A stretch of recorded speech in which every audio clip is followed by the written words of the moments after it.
Hello friends, welcome again in our channel Veenu Diaries. आज हम बात कर रहे हैं लाइफ बैलेंस सीट को लेकर। देखिए, कितनी बार ना हमारे साथ ये भी होता है कि हमें ऐसा लगता है कि पता नहीं सारे दुख दर्द हमारी ही लाइफ में क्यों हैं, हम ही क्यों इतने परेशान रहते हैं, या जितने भी प्रॉब्लम आती हैं वो हमारे ही साथ आते हैं। हमारे पड़ोसी हैं या फिर हमारे रिलेटिव हैं, उनके साथ क्यों नहीं, वो तो मजे से रहते हैं। कितनी बार होता है ना, आपको लगता है कि देखिए, चाहे आप किसी भी धर्म से है कि ना तो वो पूजा करते हैं, ना अपने किसी भी इष्ट देवी देवता को मानते हैं, लेकिन फिर भी उनकी लाइफ में मजे ही मजे हैं। वो बहुत अच्छे से रहते हैं, जो चाहते हैं वो कर लेते हैं। लेकिन हमारे साथ ऐसा नहीं होता। हम बहुत एफर्ट करते हैं, बहुत मेहनत करते हैं, सुबह से शाम हो जाते हैं मेहनत करते हैं, लेकिन फिर भी जो हम करना चाहते हैं या जो हमारे बच्चे हैं, बच्चे जो करना चाहते हैं वो नहीं मिल पाता। जबकि देखते हैं कि सामने वाले के बच्चे हैं, वो भी कामयाब हो गए, क्या हमने ही कुछ ऐसा किया है? तो आज मैं आपकी यही लाइफ बैलेंस सीट लेकर आई हूँ कि कैसे पता करें कि आपकी लाइफ में अच्छा क्यों नहीं हो रहा है। आपको लगता है कि मेरे साथ ही बुरा क्यों होता है, या मेरे लाइफ में ही प्रॉब्लम के बाद प्रॉब्लम क्यों आती रहती है। आज हम इसी पर बात करेंगे। देखिए दोस्तों, अगर आपको मेरी वीडियो पसंद आती है ना, तो प्लीज इनको लाइक शेयर जरूर करिए। और अगर आप नए हैं, चैनल सब्सक्राइब नहीं किया है, तो प्लीज इसको सब्सक्राइब भी जरूर करिए। अगर आप चाहते हैं ना कि आपकी लाइफ में से सारे दुख दर्द दूर हो जाए, आपके साथ भी अच्छा ही अच्छा हो, तो उसके लिए आज मैं आपको जो कहती हूँ बस आप वो फॉलो करिए। देखिए, आप अपने पास 4 ब्लैंक सीट रखिए। कोरे पेपर होते हैं ना, तो 4 कोरे पेपर ले लीजिए और एक अपने पास में पेन ले लीजिए। ठीक है, आपके पास हो गया है, 4 पेपर हो गया और एक पेन हो गया है। अब मैं आपको इस पर कुछ लिखने के लिए बोलती हूँ और आप लिखेंगे, और देखिए आप कैसे अपनी लाइफ को इम्प्रूव करेंगे, कैसे आप अपनी कमियां ढूंढेंगे, उन पर काम करेंगे और अपनी लाइफ को इम्प्रूव करेंगे। आप जो चाहते हैं ना वो सब कर पाएंगे। जैसे आप बोलते हैं ना कि दुख दर्द है, बहुत परेशान रहते हैं, सारी परेशानियां दूर हो जाएंगी। पहली सीट पर आप ए लिखिए, दूसरी पर बी लिखिए, तीसरी पर सी और चौथी पर डी। चारों पॉइंट हो गए हैं। अब जिस पर आपने ए लिखा है उस सीट पर देखिए कि आपके साथ जिसने अच्छा किया है, अगर आप यहां तक पहुंचे हैं या आपकी लाइफ में किसी ने भी कुछ अच्छा किया है निस्वार्थ भाव से। देखिए, इसमें आपके पेरेंट्स का नाम तो सबसे ऊपर आता है। पेरेंट्स के अलावा भी आपके कोई बड़े भाई हैं, बड़ी बहन है, या आपके ताऊ हैं, चाचा हैं, पास पड़ोसी हैं, कोई रिलेटिव है, कोई भी है, किसी ने भी आपके लिए कुछ अच्छा किया है, कुछ आपको कुछ भी आगे बढ़ने में, आप किसी भी पोस्ट पर हैं या फिर आप कुछ नहीं करते हैं, लेकिन कभी ना कभी किसी ने आपके लिए कुछ अच्छा किया है और उसके बदले में उसने कुछ भी नहीं लिया है। आप उनके नाम लिखेंगे, 1 2 4 5 जितने भी होंगे। ठीक है, ए वाली सीट में ये हो गया। अब आते हैं बी सीट पर। देखिए, जो मैं आपको पॉइंट्स बताती हूँ ना, ये वाकई में बहुत अच्छे पॉइंट्स होते हैं अगर हम इनको ध्यान में रखें। तो बी पॉइंट की सीट पर आपको लिखना है कि आपने किसके लिए अच्छा किया है। ए वाली सीट पे जब आपने उन लोगों के नाम लिखे जिसने आपके लिए अच्छा किया है, तो बी में आपको वो लिखने हैं आप किसके लिए निस्वार्थ भाव से कुछ किया है आपने किसी की लाइफ में, अपनी बहन की, अपनी भाई की, पड़ोसी की, रिलेटिव की, ऑफिस में, घर में, पास पड़ोस में, किसी रोड पर, कहीं पर भी, अनाथ आश्रम में, कहीं पर भी आपने अगर निस्वार्थ भाव से किसी के लिए कुछ किया है, उनके नाम लिखिए। 1 का, 2 का, 4 का, जिसका भी आप लिख सकते हैं, जिसके लिए आपने कुछ किया है। बी सीट आपकी ये होनी चाहिए। अब आते हैं सी पर।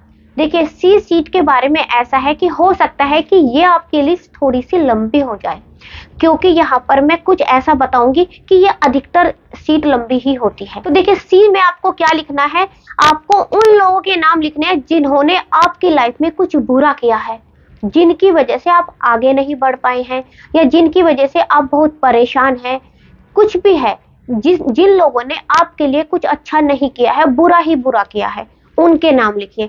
आप निस्वार्थ भाव से जिसने भी आपकी लाइफ में बुरा किया है, आप वो लिखिए इस सीट में। अब आते हैं डी पर।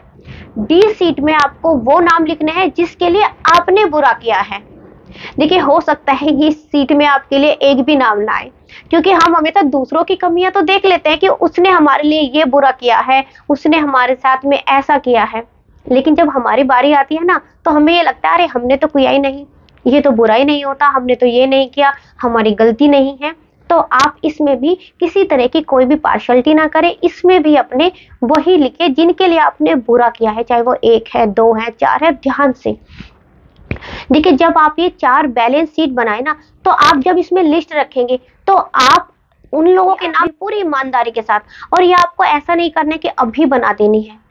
आप वीडियो को पूरा सुनिए और फिर ध्यान से बैठिए कि आपने किसके साथ बुरा किया है, किसी ने आपके साथ किसने बुरा किया है, या फिर किसी ने आपकी कितनी हेल्प की है और आपने कितने की हेल्प की है। मतलब अच्छे से सोचिए, चाहे आप 20 साल के हैं, चाहे 40 साल के हैं, चाहे 60 साल के हैं, क्योंकि मेरी वीडियो ना हर तरह के लोग देखते हैं। 13 साल से 60-70 साल तक के हर तरह के लोग देखते हैं। तो मैं सभी के लिए बताती हूँ कि आप अपनी पूरी लाइफ देखिए कि किसने आपके लिए क्या क्या किया है और आपने किसके लिए क्या क्या किया है। अब आते हैं सबसे लास्ट में, चारों सीट बनकर हमारी तैयार हो गई, को क्या करना है। देखिए, ए सीट में है जिन्होंने आपके लिए कुछ अच्छा किया है। ऐसा तो नहीं है कि उन्होंने आपके लिए अच्छा किया है लेकिन अब आप उनको भूल गए हैं, अब आपको बेनाम याद ही नहीं है, या अब आप उनसे बात ही नहीं करते, तो प्लीज उनसे बात करिए। उनके साथ में ऐसा नहीं है कि आप उनको सब कुछ भूल गए, चाहे आपके पेरेंट्स हैं, चाहे आपके रिलेटिव है, कोई भी है, उनसे भी बात करिए। क्योंकि अगर कोई हमारे साथ कुछ अच्छा करता है ना, तो उसका हमारे ऊपर एक एहसान हो जाता है, तो उसको मत भूलिए, मरते दम तक नहीं भूलना चाहिए। और अगर आपने किसी के साथ कुछ किया है तो वो उसकी जिम्मेदारी है, वो अगर हमारे साथ कुछ अच्छा नहीं करता है या कुछ भी है, कोई बात नहीं, उसकी जिम्मेदारी है, उसको माफ करिए। अब आते हैं सी पर।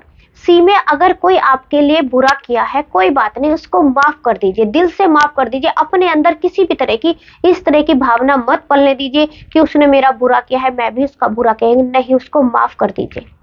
और डी में अगर आपने किसी का बुरा किया है तो उससे माफी मांगिए। और जहां तक है कि अगर आपने उसका कुछ दिल दुखाया है ना, तो कोशिश करिए कि अब उसका सुखी होने में भी इतना ही आपका हाथ हो। किसी भी तरह से आपने किसी को कोई भी प्रॉब्लम दी है, कोई भी परेशानी दी है, उससे माफी तो मांगिए ही, लेकिन उसका सहारा बन जाइए, उसके लिए वो करिए जो वो चाहता है। तो देखिए, जब हम अपनी इस सीट को पूरा मैनेज करेंगे तो हमारी लाइफ में जो हम देखते हैं ना कि अच्छा नहीं होता, हम कहीं में भी कुछ भी कोशिश करते हैं करने की, लेकिन वहां से हमें हमेशा अच्छा रिस्पॉन्स नहीं मिलता है या हमेशा नेगेटिव ही आता है, मतलब किसी भी तरह से हम परेशानी में हैं, तो आप इसको बनाइए लिस्ट को, और इस सीट को बनाने के बाद जो जो आपने लिखे हैं, जो जो मैंने आपको पॉइंट्स बताए, उनको ध्यान में रखिए और फिर देखिए आपकी लाइफ भी चेंज हो जाएगी। क्योंकि दोस्तों, ये जो नेगेटिविटी है ना, ये हमारे पीछे ही दौड़ती रहती है। कुछ भी बुरा हम करते हैं, कुछ भी ऐसा कोई काम करते हैं, या किसी ने हमारे लिए अच्छा किया, हम उसको भूल जाते हैं, तो ये नेगेटिविटी जो हम कर रहे हैं ना, ये हमारे पीछे ही दौड़ती रहती है और कभी भी हमारा पीछा नहीं छोड़ती है।